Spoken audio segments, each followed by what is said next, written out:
Do I turn it back off then? See, Willie, you killing me. No, wait. I had stepped away and I left Faye to hold it down for me because I had some things Okay, on. if you find some good sound bites, fuck it. I don't give a shit. But yes, like the listeners that are in Sisters Faye, situation, you're retired, you done put in your 20 plus years and you good, you got your pension, your 401k or whatever. Woo. This is the perfect time to get into your spirituality. Mm-hmm. You understand That's all right. yourself.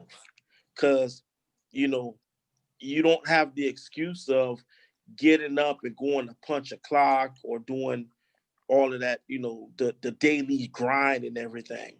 Mm-hmm. You don't have to.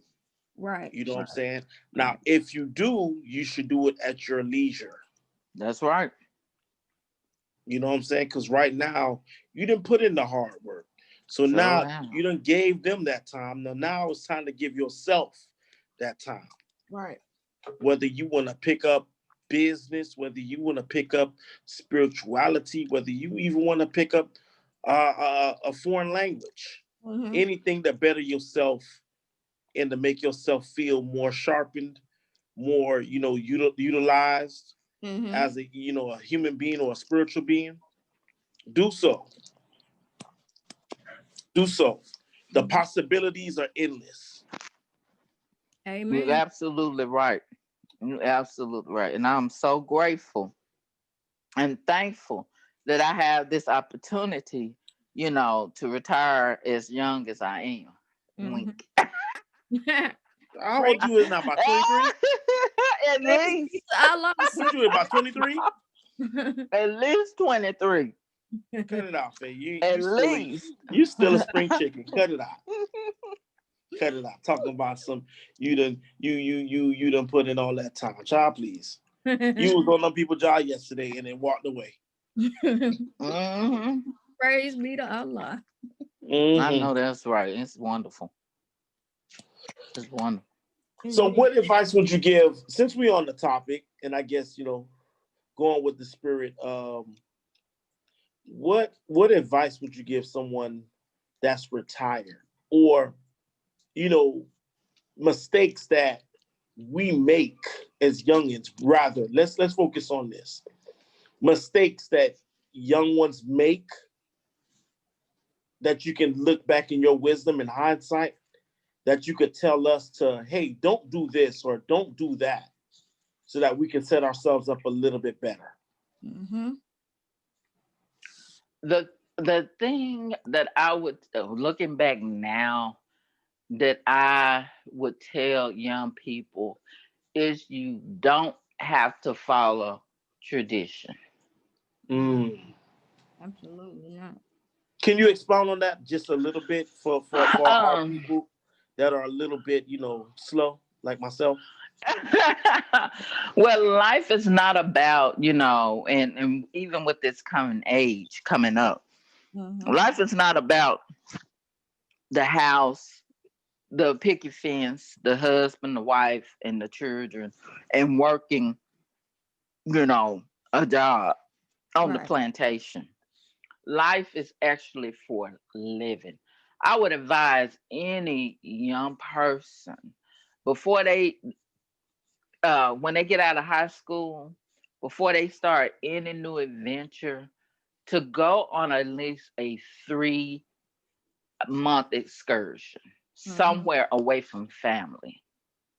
It doesn't have to be overseas. It's nice if you could do it overseas, but just to go and sit with yourself to try to figure out what you want. You done heard all your life what your parents want, and you're going to college, or you're going to work at your uncle's shop, or yada, yada, yada, whatever. Right. But take time to go and sit with yourself and really think, what do I want to do? And I say that because when I graduated from high school, I was sitting there, my maiden name is Abraham. But anyway, I was sitting there and I was like, dang, they just really gonna put us up out of here, huh? Like they tossing us out like Uncle Phil. Right. What is I gonna do? Right. Now, is it really over for real? It's over. And I sat there and I wish I could have thought to leave and to go and sit to figure out, did I want to go to college? Right. Do I want to work? If I do want to work, where do I want to work? I kind of fell into my job, not really, but I worked. It's kind of like an intern, and they called me back, and I was like, well, I guess this is my job. You know what I'm saying? And I stayed with that company for 30 plus years. And I wish I would have had the hindsight to figure out who I was as an individual and what I liked. Now, as I done got older, and even dealing with my mom and her faith, you know, and me and her not seeing eye to eye, me having to stand up as someone as old as I am to my mother and say, look, I understand that's what you believe. I understand that's what they, you know, whatever, but that's just not what I believe. That's not the way I want to go. And I believe I gave that I missed out on myself. I believe I did pass that on to my oldest child. You know, she went ahead and she did what she wanted to do. She'll take advice, but she really does make her own decisions. And I am so pleased and proud of that. Not that life is over, you know, at 40, at 50, at 60, you know, you really can start over even at those ages. But it's nice to be able to find out when you're young and you really have a lot of energy, who you are and what you really want to spend your time doing. Right. Okay. So basically, in so many words, you telling, you know, myself, Wilhelmina, and others to go on a retreat. Yes. Whether it be for a month or 3 months, and really find ourselves, really get in tune with ourselves, be alone, and figure out what we want to do, That's right. who we want to be. Interesting.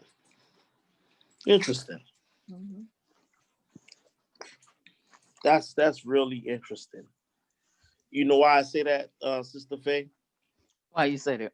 Because a lot of people, you know, in this society, we're taught to run, run, run, go, go, go, take, take, take, me. You know, we're taught to be Machiavellian. You know what I'm saying? If the ends justify the means, you know what I'm saying? If you have to be a beast in this corporate world where you have to run up this ladder to be somebody, but then, you know, given what you just said, the person who we're becoming in this corporate world versus the person who we are on the inside. Correct. Correct. So before climbing that corporate ladder, or before going into that venture, that taking over your uncle's shop, or, you know, taking over the family business, or even starting a business, find yourself, find your identity within this madness, and kind of bring that into the center of what you're trying to do, I guess, in so many words. Exactly, because a lot of times we go into things because that's what our family want us to do, or people say, well, you're good at it, but you might be good at something, but it may not be what you want to do for the rest of your life. And this is why you find doctors who quit being a doctor and go open a bakery. Because they're high. You know what I'm saying? Like, what? He didn't stop being a doctor. He over here baking cupcakes. That's what he always wanted to do. You know what I'm saying? And given the opportunity, that's what he would have done. Right. Or she would have done. You know, and I see that, you know, a lot of times, especially people who work for government, they fall into these jobs, and it's so sad. And that's why every time you know, for those that still get driver's license, that's when you go up there, they got an attitude. You know what I'm saying? Because they don't want to be there. Right. You know what, Sister Faye, you didn't have to hit home. Emergency room. You didn't have to hit home, Sister Faye. You didn't have to hit home. But a lot of people don't. I'm one of those who work in the public sector. And I did as well. And one of the things that it challenges you to do is put your needs and your aspirations to the side and be, I guess, for all intents and purposes, a benefit to society. Mm-hmm. Without chasing the quote unquote millions and billions of dollars that's to be had in these other private sectors where you can go into and make the bags, like they say. Yeah. But at what expense? Exactly. And a lot of people are miserable because they have seen things that were not right.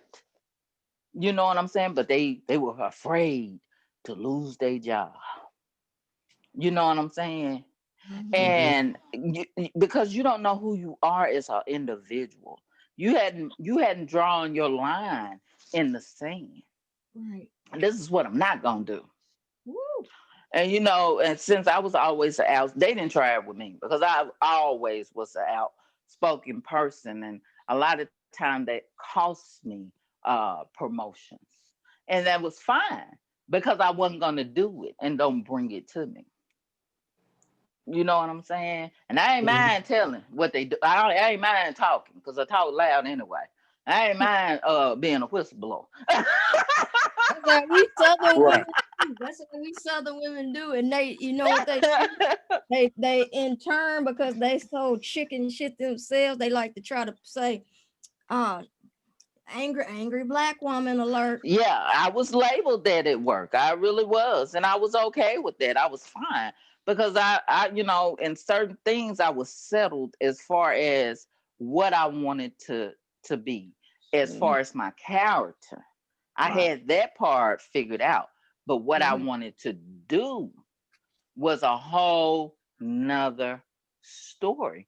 And maybe I had to go through a lot of things to really find out who I was and the talents that I had. Because I remember sitting in a lot of places thinking, whoa, that person is so talented. They could sing, or they could play the piano so beautifully. You know, they're a great artist. And I'm like, why are these people not, working in that natural gift and that natural talent that they have?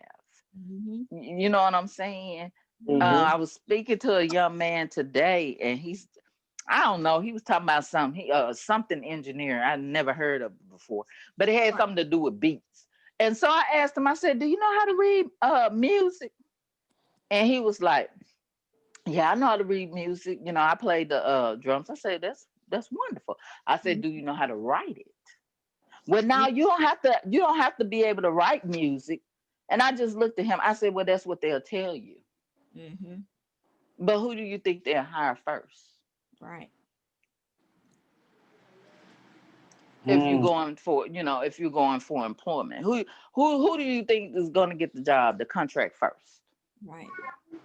You see what I'm saying? Because you limiting yourself, you're not learning all of your craft. Right. Music that can be used as intros for, say, like HBO. HBO is always doing great shows like Game of Thrones, or the show that I told y'all about, His Dark Materials. Like the beginning, the opening titles, of those shows are so phenomenal as the musical score. You know what I mean? Right. So phenomenal. And to know when you have a fan base that is crazy, not only about the show, the craftsmanship of the show, how it's produced, the actors and how the actors do such a well job portraying their characters for the audience. That's something. But when you connect an audience before the show even begins with that opening theme, opening score, original score music, oh my God, you got a gold mine. You got a gold bar wrapped, and all you got to do is just put the little bow on it, like we, Christmas presents, Yeah, well, you know what? Which leads me to open up with this and share this with you guys. It's ironic that you talk to that individual, because that individual, Faye, was me a few years back. You know, I read music, and I was classically trained in piano at the age of 6. You know, my mom because she noticed my dad was a musician. He played, in a band, those little bands, calypso and, Haitian Caribbean music. Right. You know what I'm saying? Trying to aspire to, get in the scene, get a recording contract and everything like that. Those garage bands, those local bands that played. He never got his break. So, he kind of gave that up, but when I saw him play, it gave me that passion of music. And I can pick up many different instruments because of him. Beautiful. Wow. And, to fast forward, I started, like myself and Willa, I got into the production and, music production and engineering and things of that nature. I have a certificate from SAE, which is a small institute here in Miami. And, I started to do things with it. My mother didn't see the vision. She's like, you're going to be just like your dad. You're chasing, false hopes and false dreams. Pipe dream. So, right. So I kind of put that to the side, that passion to the side, to more or less cater to, the island or the Caribbean or Latin American kind of culture, in which when we come into and acclimate into the American dream, so to speak, we're geared toward becoming more doctors, lawyers, right? That kind of thing where it's the esteem, where your parents can be like, my son or my daughter is a lawyer or a doctor, and they're making a lot of money, and that whole spiel, which led me to go into pharmacy. Hence my medical background. And all that aside, my hopes and dreams and aspirations at one point was to create commercial jingles. And it's still possible. My thing was to create jingles. I literally, one of my ex-girlfriends and I and myself, we were the weirdest couple. We would walk around with a tape recorder, and we would come up with the most silliest freaking commercials you can think of. Like, we'll be on the bus and we would record Propecia commercials, or things with hair loss, or we'll see a lady with a messed up dress and we'll come up with a commercial for that, but it would just be vocal. And then I would come, like in my mind, I would come up with these weird song jingles to go along with, you know, the little weird commercials. You know how the commercials start off with, you know, say for example, you know, are you balding? Are you balding? Do you feel a slight breeze on the top of your head when you're going on that date? Try. We want you to try 1, 2, 3 hair resolutions. Yes, 1, 2, 3 hair resolutions where you can put a little bit of this on your head and you can have brand new hair for $59.95. And we'll make some stupid shit up like that, and we'll just be laughing. And you know, some of it'll be good, some of it'll be like horrible. But just the creativity and coming up with that stuff on the spot. You know, I think that's where I was at my most happiest. Going back to that motif and that theme of finding yourself, to tie that in. I think that's where that advice you gave it shined. I really think you're on to something when you telling, you know, the youth or, you know, the people that are not really settled into a career yet to go on that retreat and find themselves and be true to that. That's right. Yeah, definitely. Yeah. Shout out to Sister Dawn, man. What's going on, Sister Dawn? Welcome, sis. She must have walked away. Yeah. There I am. Hey, y'all. Oh, hey. What's going on? I had to get myself off of mute. It's all good. It's all good. Glad to see you. How you doing? I'm just listening to where y'all going with this. It sounds interesting.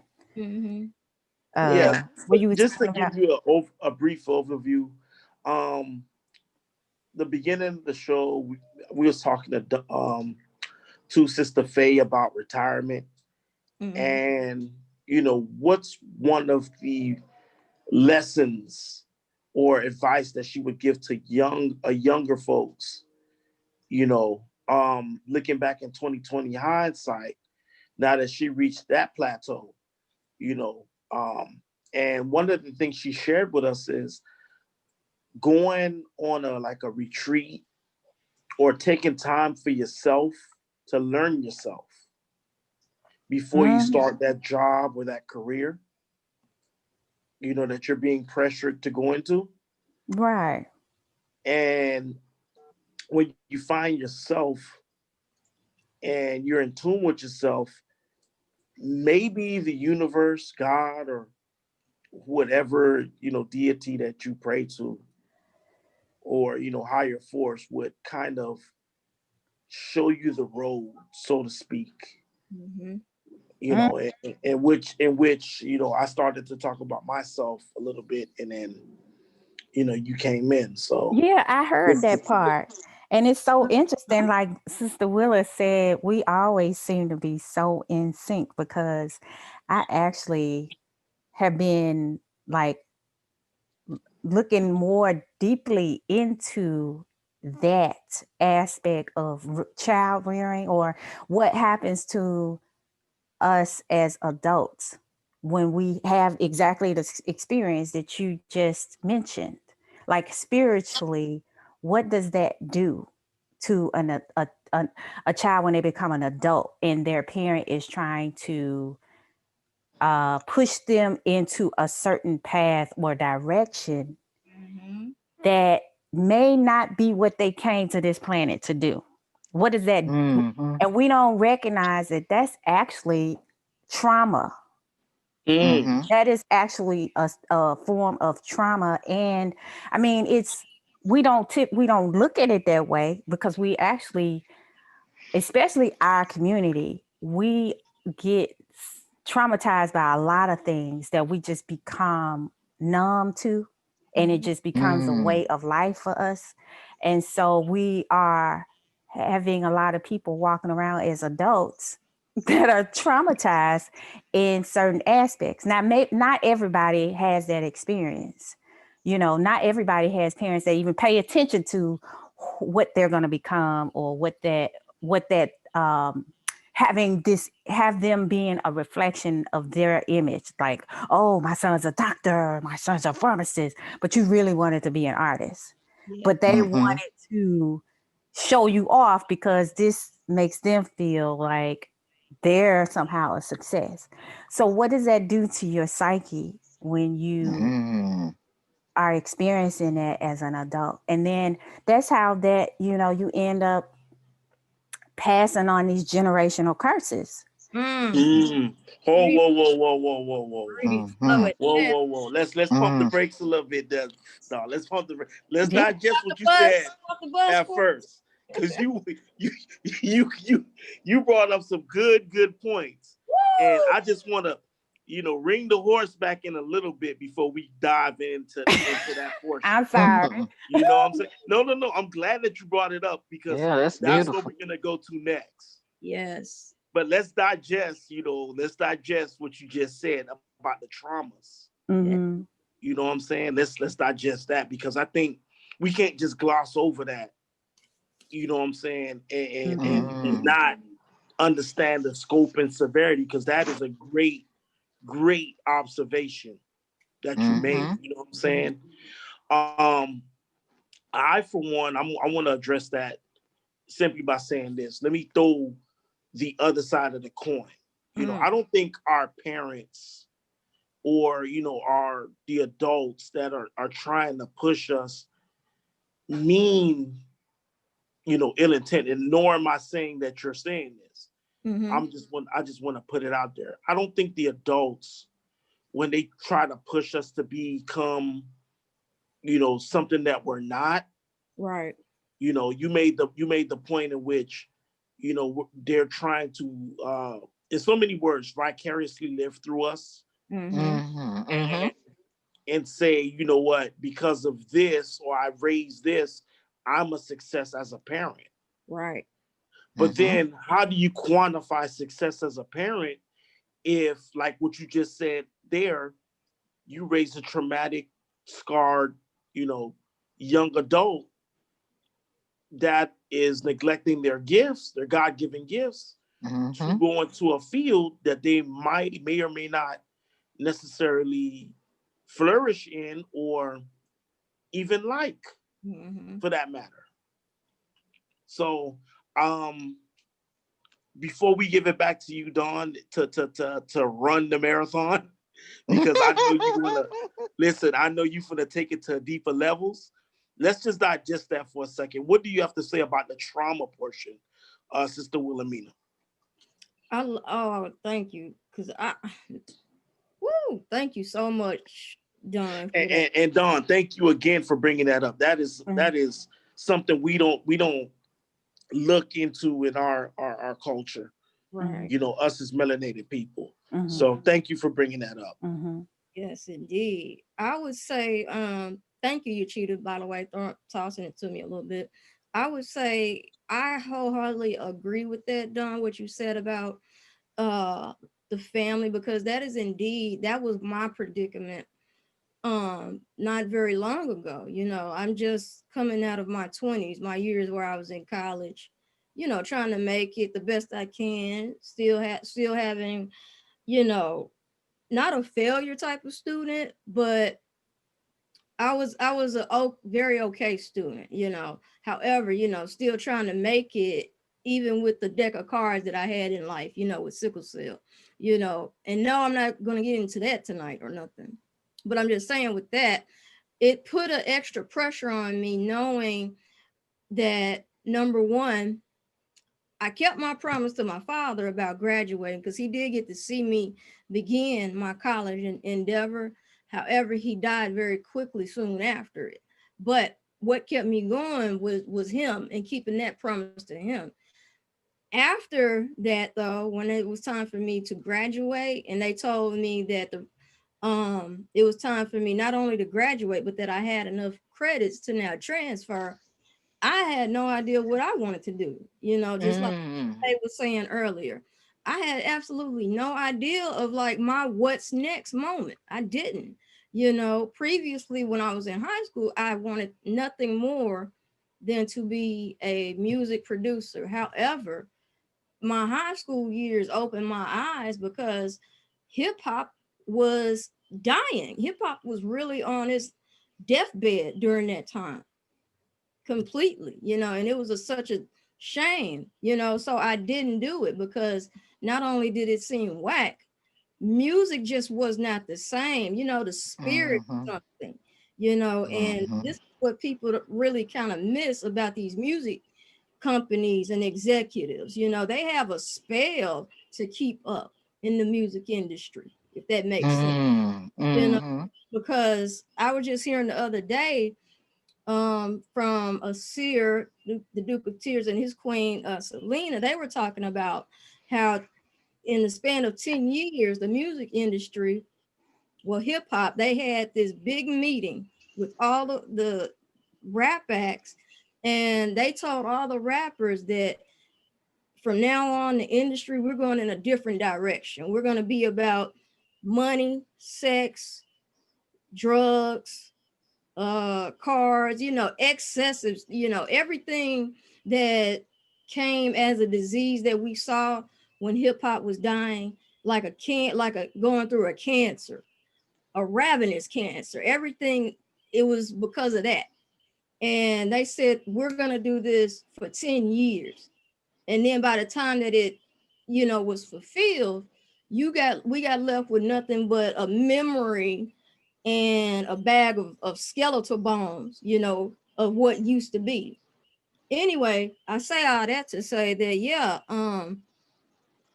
this world that we living in with our families, as sad as it is, a lot of young people, we come from families where when it comes to college, I can say this because I'm still, you know, it's what drives me to do, you know, leading me to this road with you all today.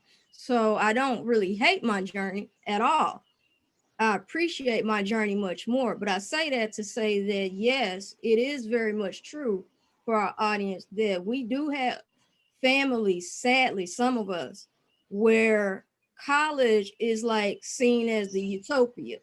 It's seen as the epitome, you know, the mountaintop of success, that mountain that, you know, they always like to say, Dr. King always talked about. I've seen the mountaintop.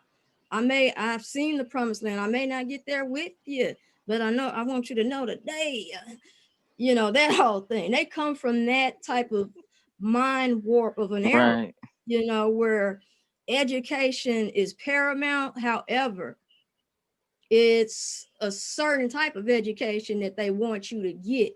But because the youth is often very young, coming out of high school age type young, they don't really realize what it is that their family members are trying to tell them and encourage them when they tell them they want them to go to college and go to school, you know, because college is like the not necessarily the ant bed. I would say it's like the roach bed, you know, for young adults being thrown into that whole Marxist, is it Marxist or is it the other one? Not Darwin. I think you got it right.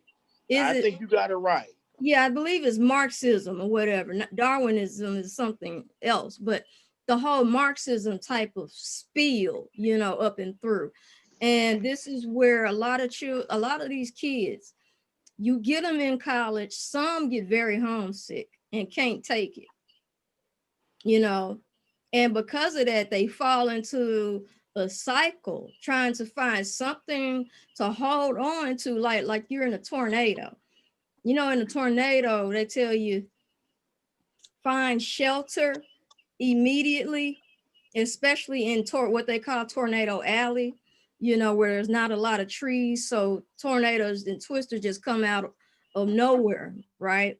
But they tell you to take shelter, and if it's too close to you, try to hold on to something and bear down and hold it tight. Well, that's what college is for some people, and they don't realize it.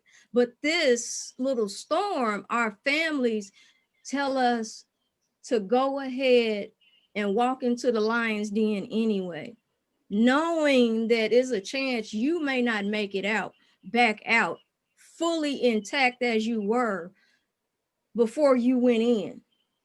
You know what I mean? So it's very much a relief to hear you say that, Dawn, because it's sickening and it's saddening to know, you know, this is the way certain people think in our families, and that type of encouragement that we're given to and pressure to do that whole thing. You know, nobody wants to ever talk about the downside of that, you know, the evilness of it, because they know, you know, it's all about not you getting an education. It's about keeping society locked out of intelligence of the higher self and fostering the mindset of keeping us very in love with our lower self forever. And that's the way of the world. So I hope that kind of made sense, you know. Willa, would you mind putting in on the docket that you brought up college and the occult? Indeed. College and the occult rituals. So we can talk about that. It's fun. It's very funny that you mentioned, you know, Marxism and things of that nature. What the real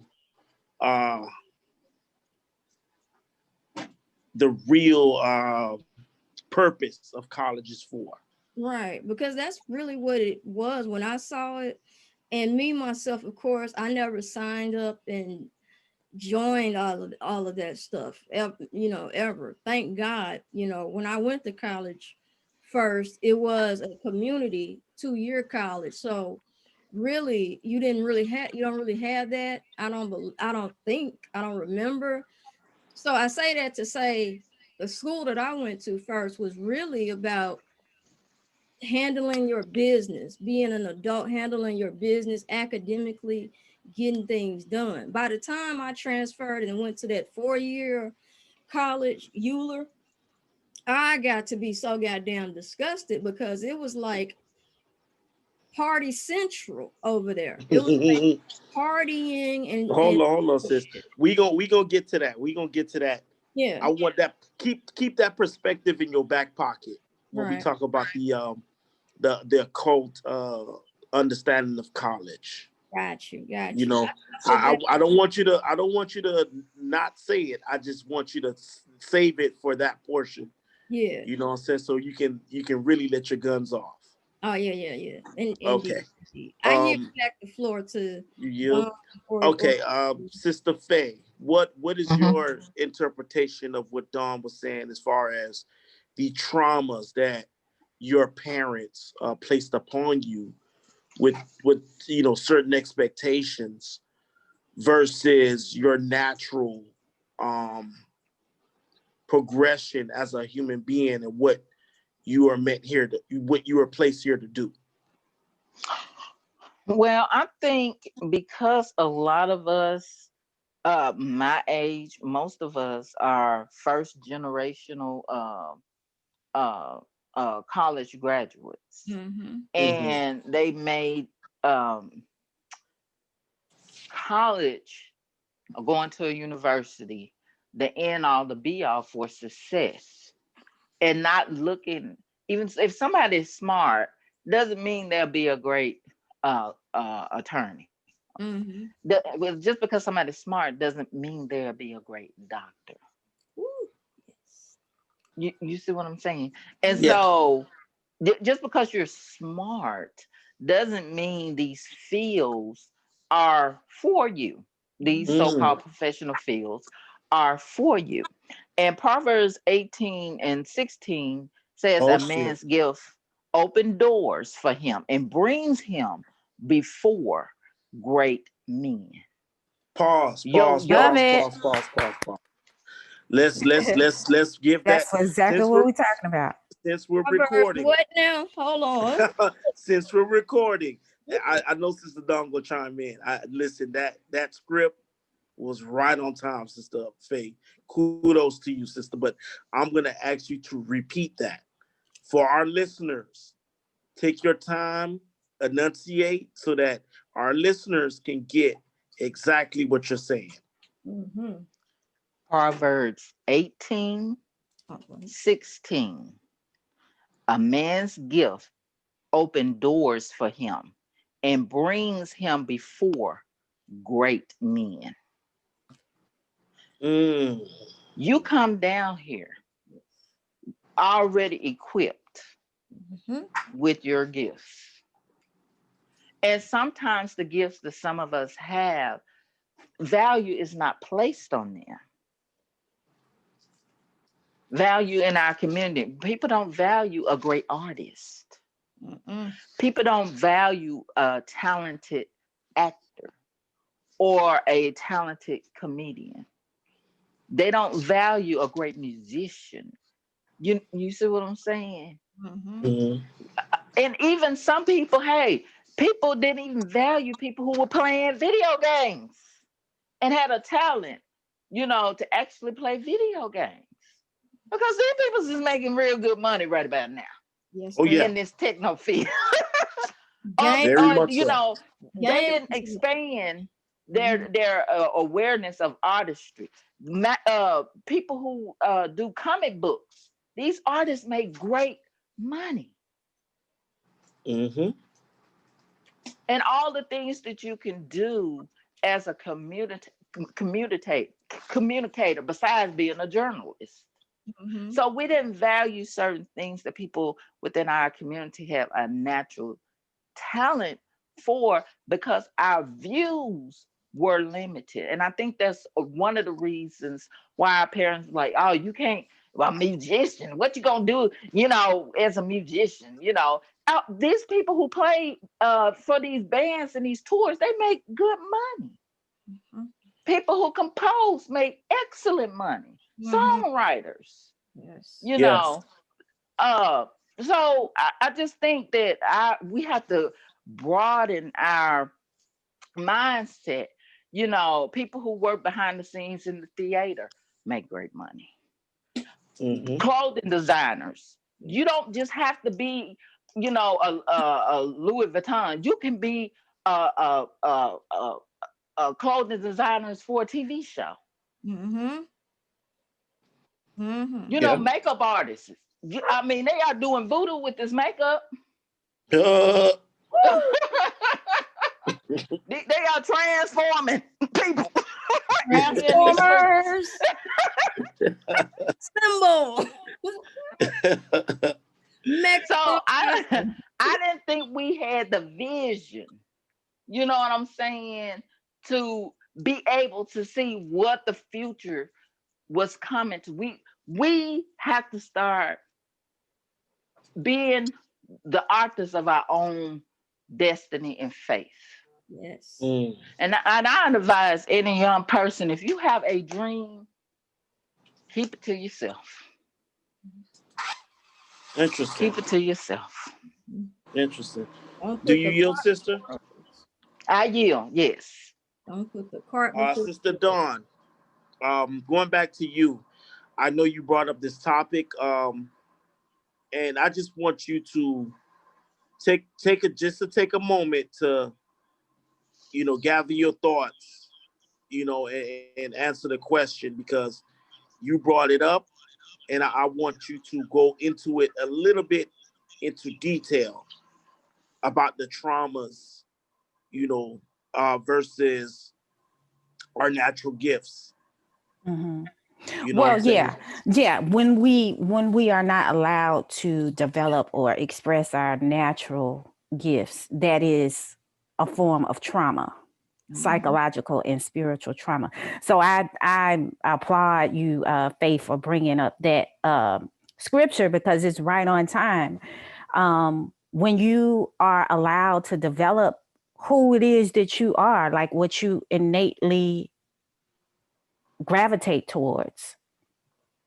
You can't help but give to the world that which is in you, you know? So it's going to allow you to flourish, you know, inwardly and psychologically, because you will be, you know, you not only will you be able to connect to the Most High, because that's what you came here to do, but you are an expression of the Most High. Right. But when somebody comes and says, as Faye said, they don't value those things. Oh, you can't do that because of X, Y, and Z. It creates a sort of a split in your psyche. Yes. And you are feeling a certain way, but you don't understand. As you get older, you know, you forget about those childhood experiences that you had, because more than likely that was very painful. When I can speak because I am an artist, and my family, for whatever reason, never knew that I was an artist. And I always used to think, well, that's the wackest shit. How can you not? I remember like being very little and trying to show my mother, you know how parents are. She would, for whatever reason, she wouldn't even look at it. I'd be trying to show her something I made or drew for her, and she'd be like, yeah, go sit it down. I'll look at it later. And then I remember there was a contest. A McDonald's was running some kind of contest, and for some reason, she decided she was going to get my cousin to enter this contest. So she went out of her way to get him to draw something so she could submit it. And when he gave it to her, she was like, I can't believe he turned this in. This looks so terrible. I know he's capable of better than that. And I'm listening at this going, and I can do better than that. But for whatever reason, she never paid attention. But as I got older, like by the 4th grade, I was entering contests and winning awards, you know, and she still she didn't see that I was an artist, even though she would buy me paints and stuff. She just wouldn't look at my work. So I remember by the time I got to the 10th grade, I was drawing all kind of stuff. My stuff was all over the school. I became most artistic. And my mother said, I didn't know she could draw. And I was just like, looking at her like, what? Like, you know, but I'm just giving it as an example of what does that do to your child? Because what happens when the parent looks at that, they're doing one or two things. They're either pushing the child to be something else, be a doctor, be a lawyer, be something, you know, be whatever, be a beautician, or they take no interest in what the child is going to become, which is, you know, that's neither here nor there, because what any of either those things does to the child is it doesn't build their self-esteem. So then what do? When you become an adult, you looking for validation in the outside world. So bringing this back to, well, what is this society? What I really believe why our society discourages artistry, because we're all, I don't care who you are, we're all artists. If you got melanin, you're an artist. Yes. You have some form of, whether it's singing or writing or dancing or, you know, just the way you see things, the way you speak. I mean, even the tone of our voices. No other race on this planet sounds the way we sound when we emit this vibration out of our mouths. That is artistry. I don't care what you say. Woo! But what I really believe, the reason why they don't, they take art out of schools, or they only fund a little bit, like you might have an art teacher, but she part-time, is because when you were in, I don't know if y'all saw the movie Soul that just came out with Jamie Foxx, and he kind of alludes to this. About it. Ask that cartoon. But they ultimately, when you are being an artist, you have to go into the zone. Mm-hmm. Indeed. You have to. It's just the same reason why they don't want marijuana to be legal. Like they made illegal marijuana, but because it allows you to more easily go into the zone. Told y'all. So what happens when we can't get there or we're forbidden from going there as individuals? Just going back, I think that's a form of trauma. Mm-hmm. Mm-hmm. Because you are not allowing yourself as a spiritual being connected to the Most High to be connected, like to actually express who you are in this world. Right. Interesting. Right. And I'm not like going back to your point. I'm not saying that your parents meant anything, you know. My mother didn't mean to be, neglectful in that respect, but she was focused on other things outside. And so, of course, they see that as a form of love. I love you, so I want you to be, quote unquote, successful. And then, so who's determining success? Right. Society's determining success by how much money you make. So how much money do you make is determined by how much you contribute to things that are not of you. Right. Right. Exactly. That, like Bobby Hemmett said, it goes to uphold their system. It doesn't go to do anything else. You playing your part to uphold their system. Whoa, sis. Let's take a pause right there. That was heavy. Let's take a pause right there. The system. So let me pose the question. Thank you, Sister Dawn. You gave us our next segment, which is success. How is it measured? Is it measured in your child being successful as a part of the system? Or is that success measured in the child fulfilling its destiny? Oh, yeah, that's a beautiful way of putting it. Mm-hmm. So is it attached to dollar bills, or is it attached to the child being the ultimate version of itself? I'm going to pass that to Sister Faye this time, then go to Wilhelmina. Then I want you to chime back on it, Sister Dawn, because that is something I'm not going to allow you to just gloss over. That is a solid point. I think that the panel needs to talk about. So thank you for bringing that up, Sister Faye. What do you think? Success. How do we measure it? Is it measured within the system? How do we measure it as parents or as a society, rather? Is it measured in the system, or is it measured in the fulfillment of that child's destiny? Well, again, I don't think we had the foresight of that as a people.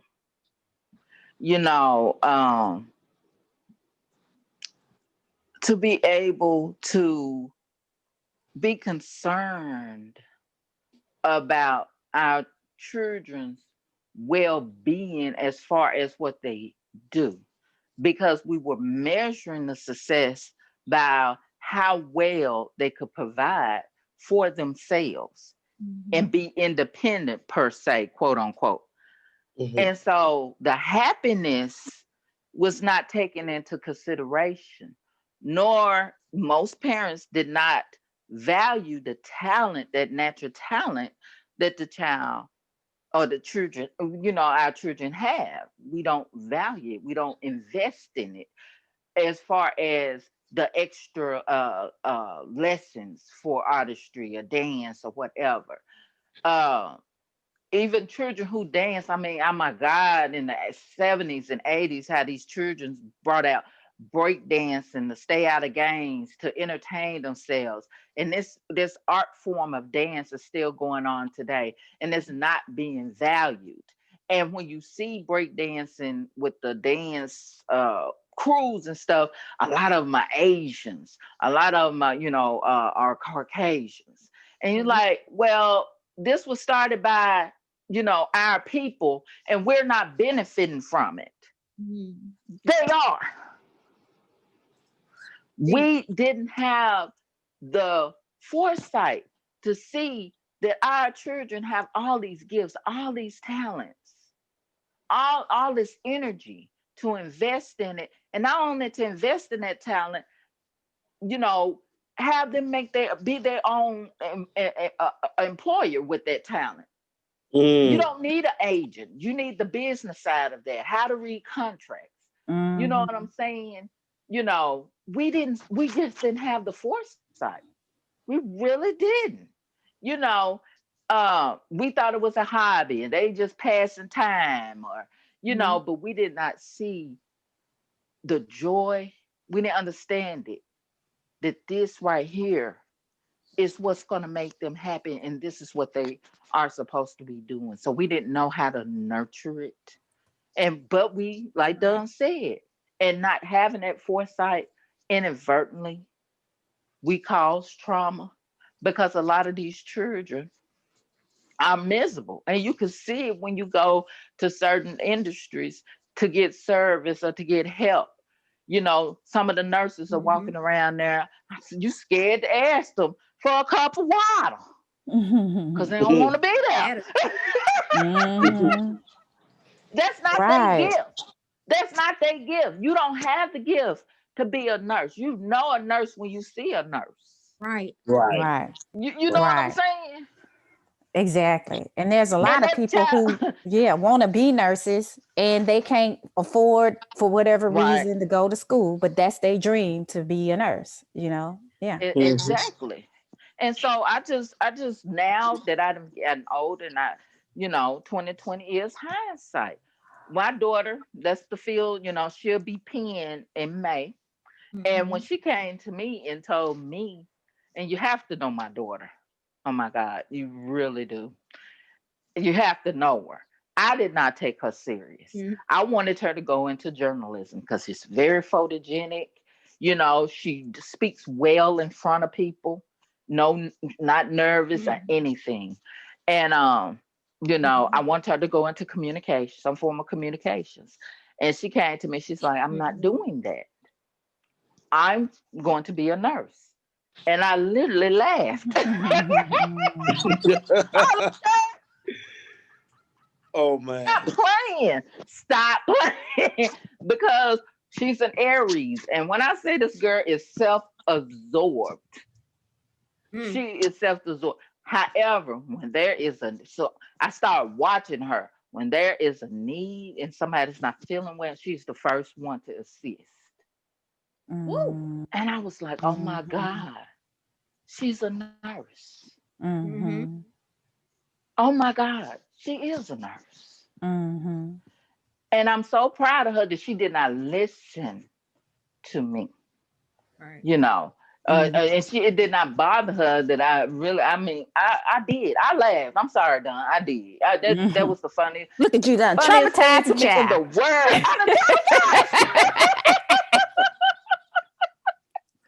I'm just looking at this self-absorbed person who always looking in a mirror and putting on lipstick and eyeshadow and, always blowing kisses at herself. I'm looking at this person. You're like, Lord, you gonna be a nurse. Right. And then once I saw her around older people, start paying attention. I was like, how interesting. I never saw that in her. Right. So do you yield, sis? I yield. Okay. If I may take a stab at it, I don't think going back to what you were saying, in terms of us and our natural talents, chiming off of what Dawn said, our natural abilities, us being artistic, in what we do, that's a given. For those that don't know, that's a given. We are God's chosen people. So God is going to choose to express himself through us mostly. This is why we're hated in the world. This is why we're displayed the way we are. We're put on the world stage to be labeled as crazy and all of this other things. And, you know, we have our parents, you know, and like what Sister Faye was saying, looking at her daughter and seeing her daughter in one form of light and saying, you know, my daughter will be most successful doing this because she has these attributes, and, you know, she's smart here and there, or he's smart here and there, but it's within the heart. Like, right. I believe that's what Dawn is chiming in on and harping on is the heart. What's in your heart? What's on the inside? You know, I don't think society and infrastructure is set up for us to flourish. I think these infrastructures and these systems are there to exploit us. Mm-hmm. They are. Yeah. They are. So I don't know if I'm going off on a tangent, but I'm going to kind of reel it there. Maybe we can expound on that, you know, in the next segment. But I just want to put that out there. Yeah. Well, let me just say, I think you're absolutely right. It's there to exploit us because, you know, one thing that this, I guess for lack of a better term, this beast is good at is exploiting us and I like the thing. It's always a wonder to me how he monetizes every goddamn thing. You know, like things that we would just do. We would just do it naturally and wouldn't think nothing of it. Just the way you walk and, you know, you're just going about your business. He gonna go, let me monetize that. Yep. You know, let me create this shoe. Let me create this platform that the person can walk on, and then I'm going to somehow make money off of that. Like we looking back, like what?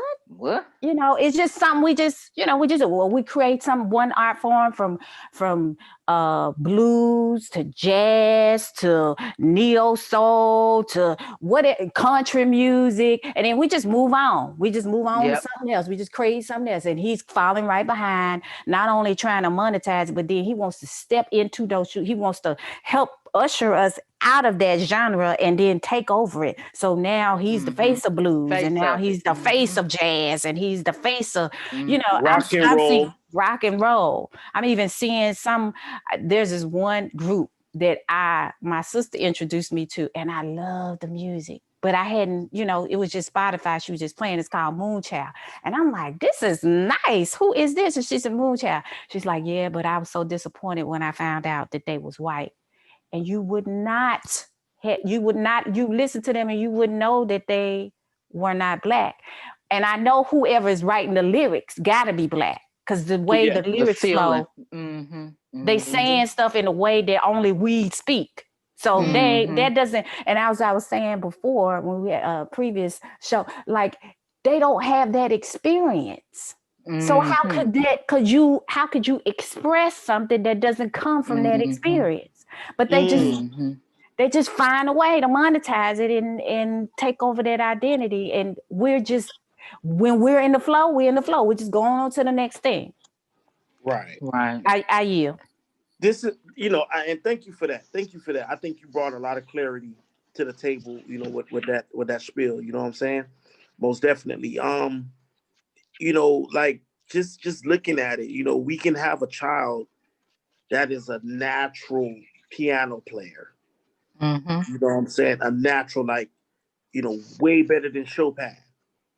But our culture, we're gearing these children to be, you know, America's Next Top Model or a football player or something to that effect, in which, you know, hey, my child might not be a doctor, but he plays football very well. So let me put him in football. And then we put all our chips as parents into that stock and not really understand the child, the child's natural proclivity to certain subjects or to certain, you know, subjects or things of that nature, you know, where the child is going to naturally flourish. And we, like you said, you know, you're trying to show, you know, your mother or your father that proverbial picture. Hey, you know, I can draw. Look at this, mom. And, you know, in their mind, it's like, okay, yeah, you drawing. Okay, whatever. I don't see you as an artist. Like the example that Dawn gave. Her mother probably saw her nephew or what was it, nephew or cousin? Yeah, he was her nephew. Yeah. Her nephew as the artist. You know, and she probably was like, oh, he's brilliant, but she doesn't see that in her own child. You know, I don't see my child in that case, you know, in her example, I don't see my child as the artist. I see my child as the doctor. I'm not going to come to grips with my child has, you know, what is it? Was an artist, a great artist, Michelangelo, or yeah, Bob Ross. She's, you know, she probably didn't see those qualities in you. You know what I'm saying? Because she saw her mind. She saw the doctor, or she saw the pharmacist, or she saw the attorney.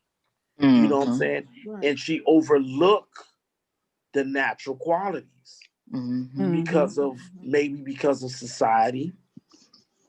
You know what I'm saying? And this is what I was trying to allude to earlier, but let me expound on it, you know, a little bit more. You know, I don't think personally, I could be wrong. And it's open, the panel's open to, you know, counter what I'm saying or whatever. Is I don't think our parents have the ill intentions when they want us to be these things, you know, outside of ourselves. I think that's the parents' natural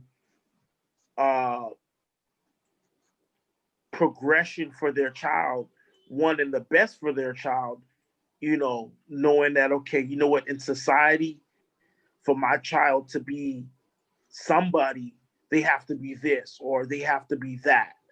If not, then they're a failure. You know what I'm saying? They're a failure if they're not a doctor. They're a failure if they're not. With those kinds of expectations, you know, and the traumas of neglecting that child's natural gifts, what Dawn is saying, it kind of produces some kind of adverse workforce. Because here it is, you have a lot of people with a lot of talent. I've been a janitor, you know what I'm saying, in my travels, you know, in my lifetime, in my travels. And when I tell you this man can sing, this man can hold a note. And I'm like, whoa, what the fuck? Why, you know what I'm saying? Like, why are you a janitor? And he's like, look, I had to pay the bills. And like, I gave him the compliment as far as, you know, he can sing and everything like that. But it's like, you look at that and you're like, okay, not to say that there's anything wrong with janitors. They're needed, because if there were no janitors, there'd be trash everywhere. Exactly. Let's be honest. Well, somebody got the talent for that. Right. A lot of everybody has the talent for that. To be a lot of people a happy great to be custodian. But we in the Black community, well, so-called Black community, we don't put any value into that kind of a position, that kind of status. Because I think we've been down so long, or we've been taught that we've been down so long, you know, where we want to be somebody in this system. We want to be, you know, a success in this system. You know what I'm saying? Whether it be to our benefit or even to our detriment. Right. And more often than not, to our detriment. Because you putting 30 years into a place or a career that you're not happy. You're making a lot of money, but you're on antidepressants. You're drinking after the job. You hate getting up, and you loathe going to work. Okay. Yeah. You know? And there's a thing, there's a saying, and I'll end with this, and I'll pass it to Willa. They say when you love what you do, it's not considered work. Right. You know what I'm saying? Exactly. When you love what you do, it's not work. It's not work. That's right. It's not. It's not. And with that, I yield to Sister Willa, and then I press on to you, Dawn, so that you can continue with what you're saying. Yeah, Go ahead, Sister Willa. I was here. I stepped away for just one little quick second. Had to do something, but I heard every single word you were saying, my brother. Indeed, thank you.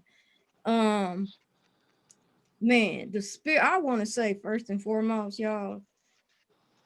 Praise be to the Most High Allah, because the spirit. I don't know what it is about Sunday night, our cosmic Sundays, but I'm beginning to notice that.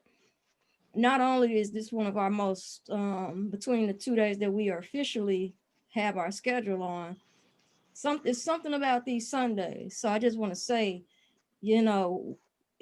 I get the feeling we are blessed and highly favored, because it seems like each and every Sunday night, it's scary, but somehow, some way, without even, talking to each other most of the day, we come to this show and we synced up, we very all synced up, it's mad scary. But hold on, before you start, Willa, ladies, rather empresses, would you be open to starting a women's night where we have the same format, but we have more so Moorish women topics, and it'll be more focused on the feminine aspect?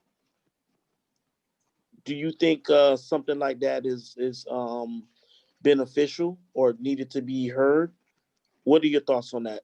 Do you think we need a woman's night? Oh, me or no, the whole panel. The whole panel. I'm with it. If they with it, it makes no difference to me. I would love it.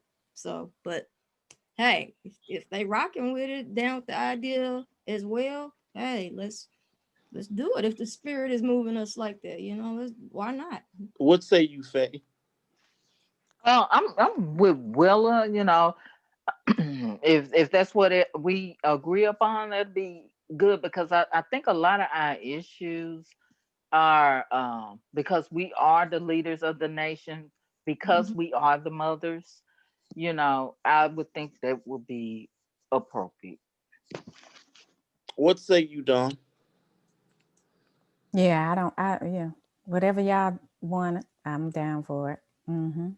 Okay. Well, I'll leave that to you guys. Which time is best for you guys? If you want, the male aspect to be included, we can, accompany I think you it guys. might just be, easier to just sometimes have those specific topics if they come up, like we're doing now. Maybe we'll have a specific topic that we're gonna talk about, and if y'all are there, great. You just chime in. Right. Okay, so get a seat at the table. So basically, we just sit there and shut the fuck up. Sit there and shut the fuck up. Got you, dog. Got you. No, I just wanted to ask that because we and Willa kind of talked about that earlier, and I think it had to be addressed. It just happened to come about now, and I think it'd be great because a lot of times we talk about politics, we talk about a lot of different things, but we don't give the women their time, their just due, so that they can get off topics and in things that, you know, you guys would like to bring forward some, you know, at times. Mm-hmm. You know what I'm saying? Child rearing and things of that nature. You know what I'm saying? Yeah. Not to sound sexist, but you know what I mean. Right. You know, there's topics that, you know, girl talk, sister talk. You know what I'm saying? So I think, you know, it's needed personally. And I think that a lot of other sisters, you know, that are, you know, listening will probably benefit from, you know, what Faye would say or what you would say, Dawn, and definitely what you would say, Willa. So I'm actually for it, even if I'm not a part of it. I just think it's a great situation for a young woman who is trying to find her way. You know what I'm saying? With topics like these and other topics, you know, as far as what Sister Faye said, you know, she wished she had, you know, knew this when she was younger and things of that nature. You know, that wisdom you can impart to the younger women. So I digress.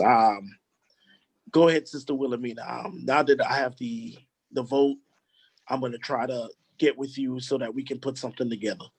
But continue. You were saying, in terms of, there you go. Yeah, the spirit is just with us. I just wanted to say that. To answer the question of the moment on the panel, I heard every word you said, but drawing a blank here just now. What we're talking about again? What we're talking about again, if you don't mind? Well, he last was talking about the system, and you know, like how we don't. There might be somebody who's a singer, but they're a janitor at the moment. Yeah, gotcha. And with that, yeah, gotcha. Okay, thank you, sis. Thank you, Dawn. Man, yes, that is so to the point and just hammer on the nail. That's what I'm trying to say. Because yes, that's exactly the society for some reason that we're as a people we're stuck in. And I've been having this little mental quarrel in my mind for the last couple of weeks now about hip hop, you know. It seems like hip hop had a when it was given birth to and originated in its infancy, and then it grew up and we watched it grow through the years. It seemed like it was something that appeared because there was a need to have that energy but that energy had been void for a little minute, you know, right after the death of MLK, Fred Hampton, Malcolm, of course, and then Huey P. Newton, of course. You know, once we lost that void of our masculine force in this world, our masculine army, our muscles, you know, as we were saying, the women, we are the empresses. We lay down the law of the land, right? And it's our males, though.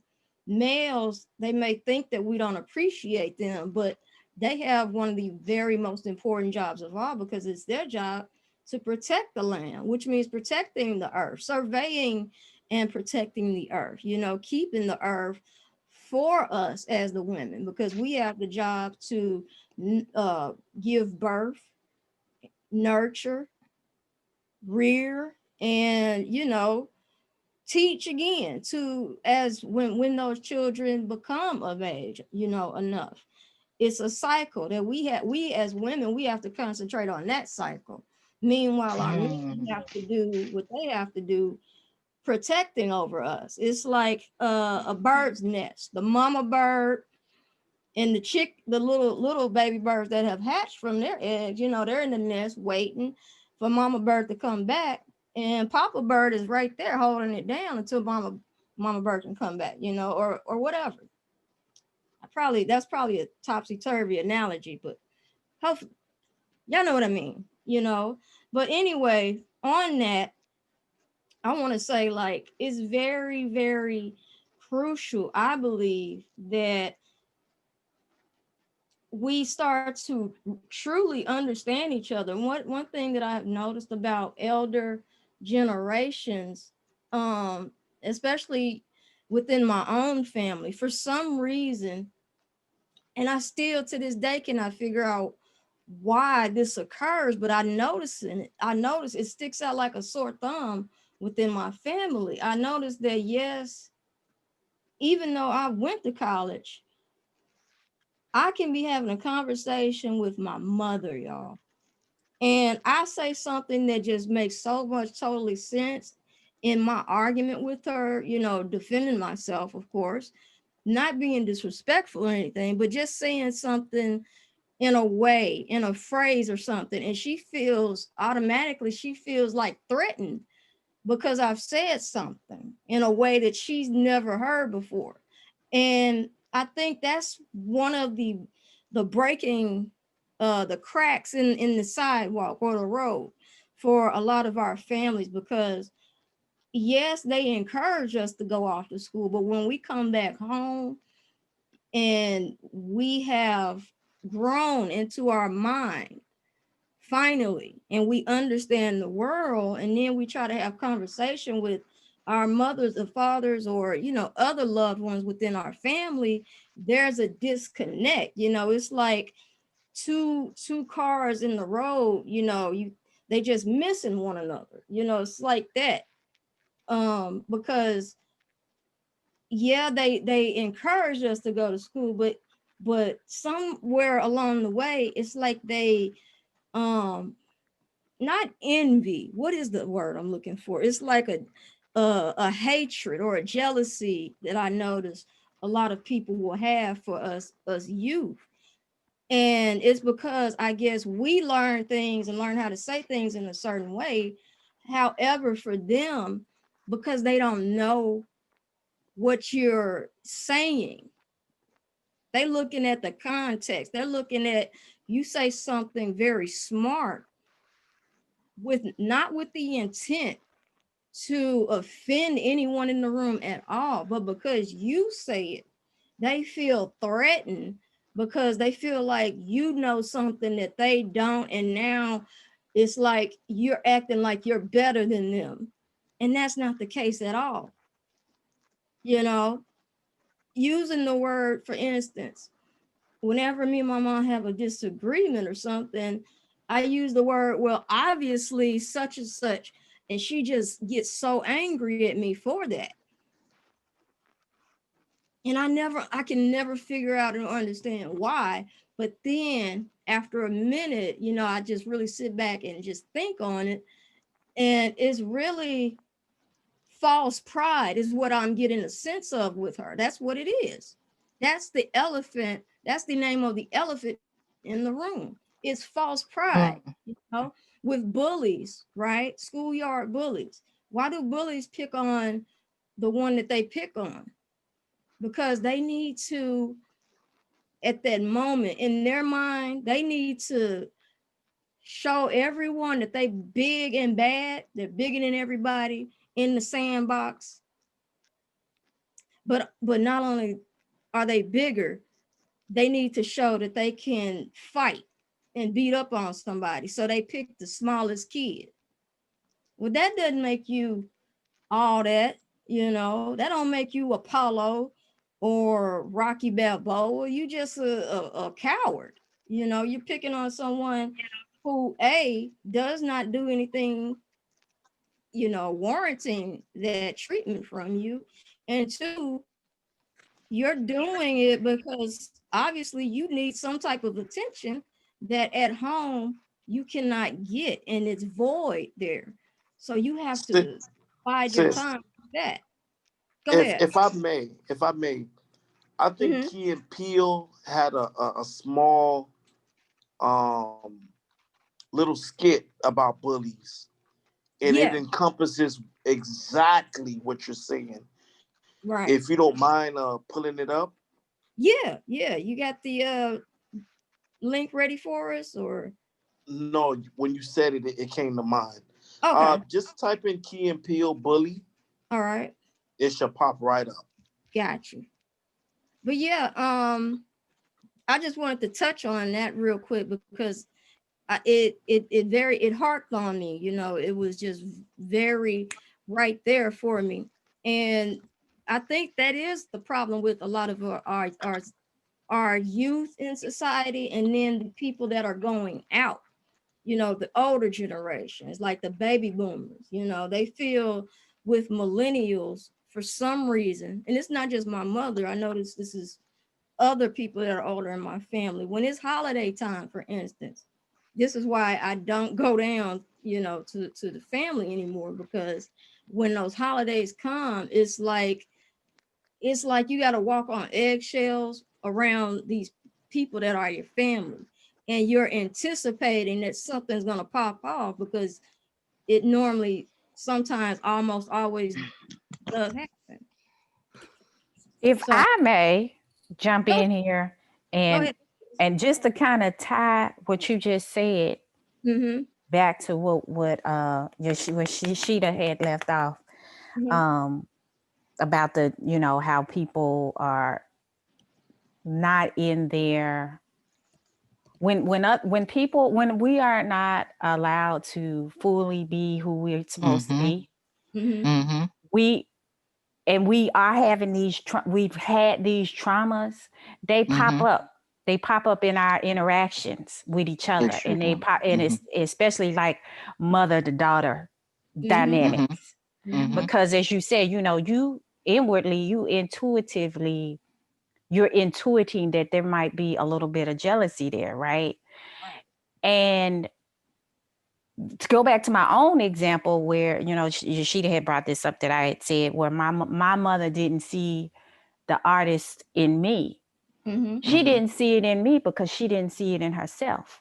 My mother was actually artistic too, but she was more like, she loved interior decorating. And even though we were not wealthy by any, we were like poverty, you know, in terms of if you looked at it. But my mom had our house looking like $1 million. Right. And people would always come in and go, oh, who did this? Who? And she only took a couple of community college courses in interior, but that was really what she wanted to do. And she wouldn't allow, and that's a form of artistry. That's artistic. That is. Right. So when you can't see in yourself or value those things in yourself, you can't see when your child is showing it as well in the way that they're going to express it. Right. So what happens? You get a little jealous, and you don't even know. When my daughter said, when Willa says to me, well, obviously that triggers her past trauma. She gets triggered. And so what's going on with that? You know, so beautiful. We got a lot of people walking around in our community traumatized. I think this is the perfect time. Give her the horn. That was beautiful, Dawn.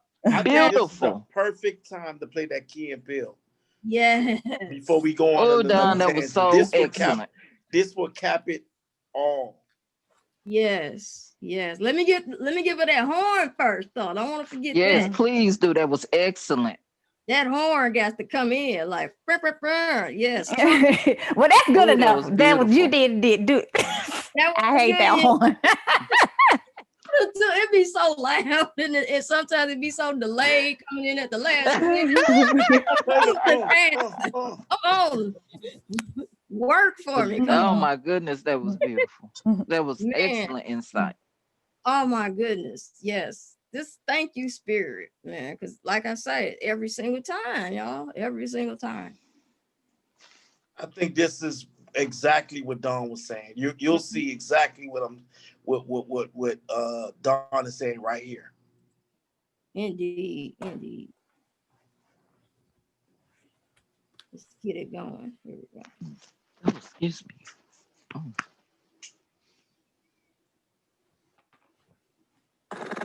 There we go. There you go. There we go. Indeed. Thank you for that, Yahchidah, bro. Indeed. You guys welcome. I know it's kind of off topic with the old artistic and everything, but you know, no, it was right on time. And yeah, it was. Yeah. And I mean, I don't mean to say that it, you know, I mean, I do think all Black people are artistic because just our nature. But like you said, somebody could be a janitor, but that they enjoy it. Right. Exactly. And they have a talent for it. And they have a talent for it. People. And cleanliness next to what? Godliness. So you need somebody to keep it clean. Yeah. But we just live in a society that does not value people for who they are. Instead, they value for what they can do for, like I said, to uphold their system, which is really, you know, wrapped around us, but we just don't see it.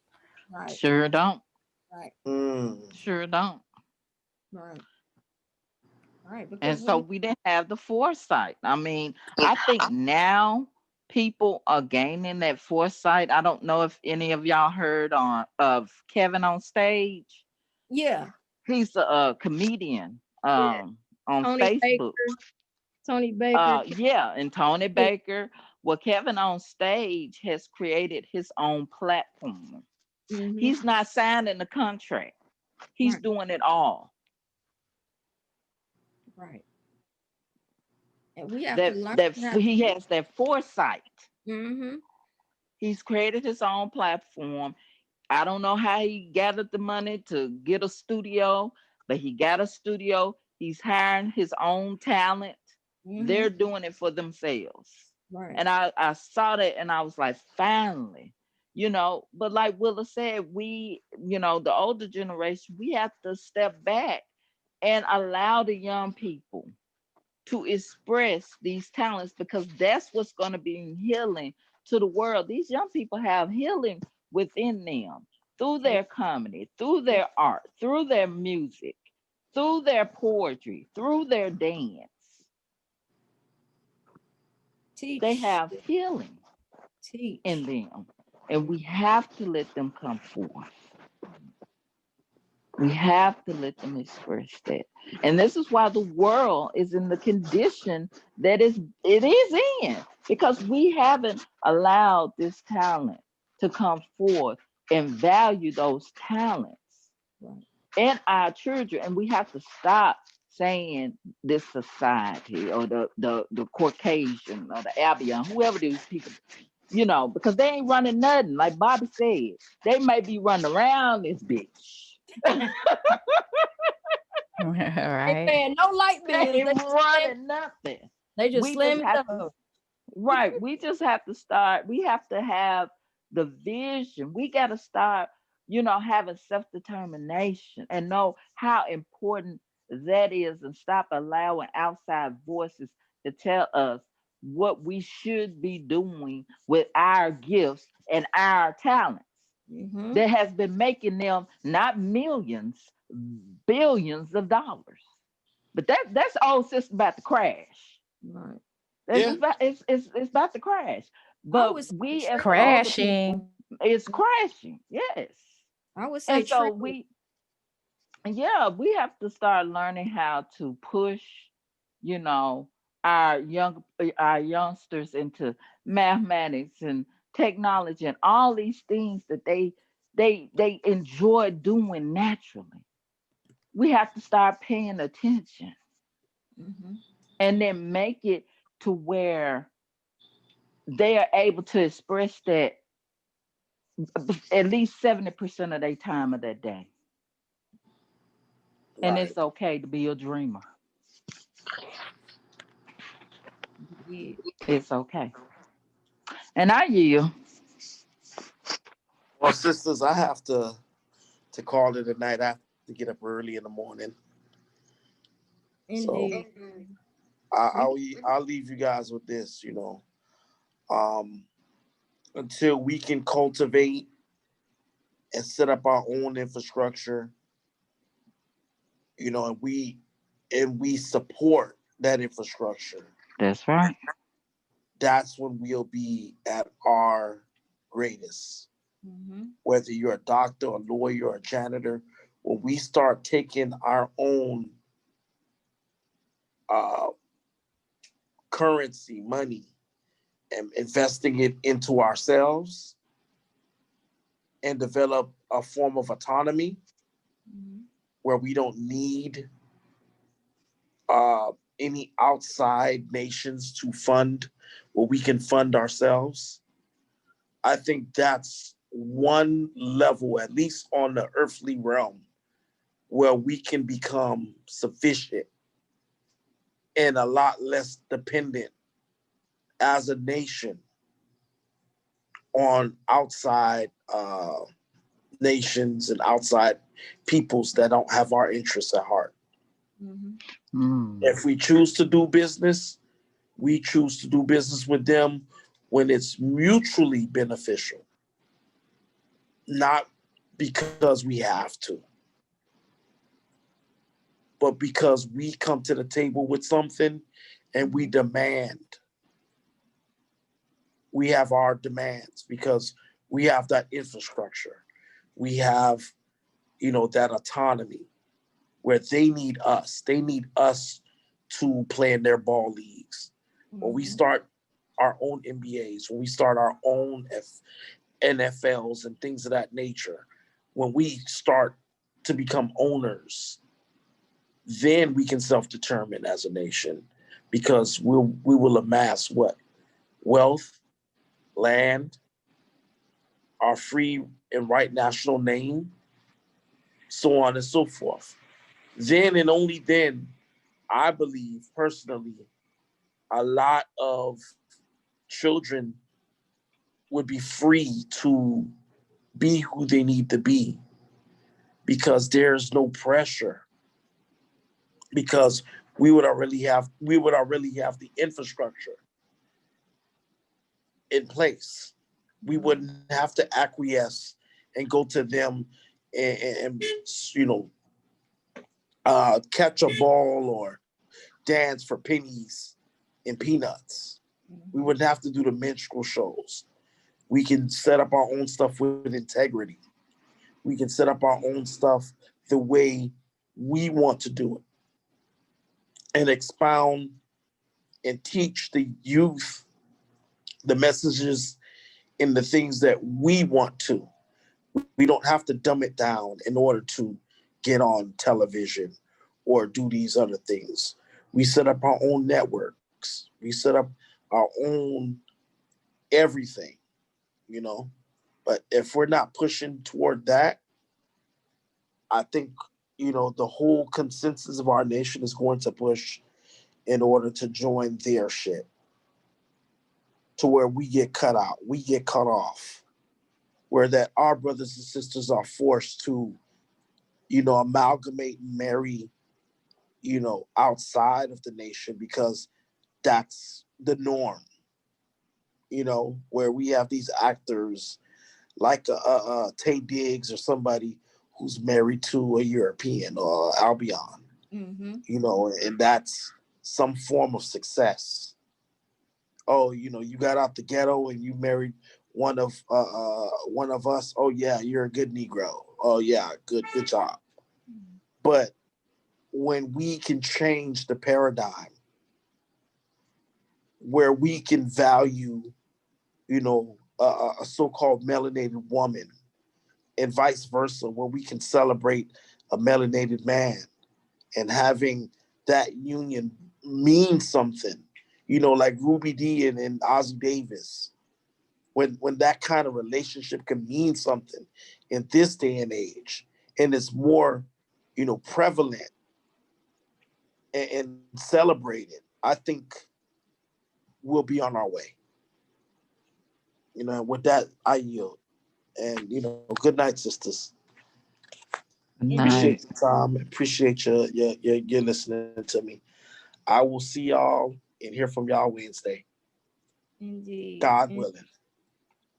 Thank you, brother, for being on with it, for tapping in. Sure. Good night. Good night to everyone. Well, this has been a great, I would say, what would we say, sis? Great Drop Squad Cosmic Sunday night. more than good to if y'all want to or would like Dawn to finish expounding on what she was talking about as far as the mother and daughter dynamic. I thought that was so beautiful. You brought out a lot of good points. Indeed. Well, that is how. Ask me a question.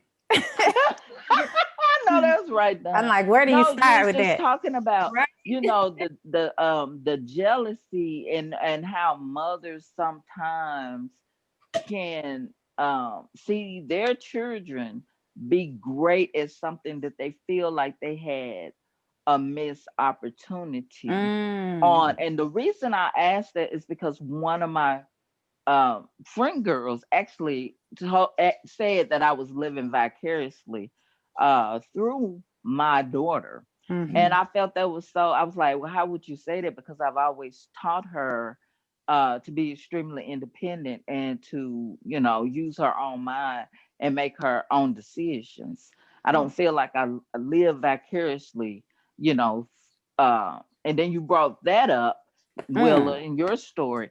I don't feel that I ever did that with my child. So when you were talking about that, how do you think mothers who have talented, young women and getting older, having to move out the way and allowing their daughters to shine? How do you think we can transition, that dynamic within the household? Okay, so do you want me to answer that question in general, or would you like me to read you? Ooh, variety. Ooh, it is. Hey, baby, you can read me. Cut the cameras out. The camera recording now. If that's what you want to do, guy, I ain't got no problem with you to me. Let's see what's going on. Okay. Let's see what's going on. Take us this is take us there. She would like you to stop recording. It could be whatever that comes up. Don't my bad. Keep it, Stop whatever recording. come up. Yeah, stop recording. Okay, there it is. Yes, here we go. Stop recording.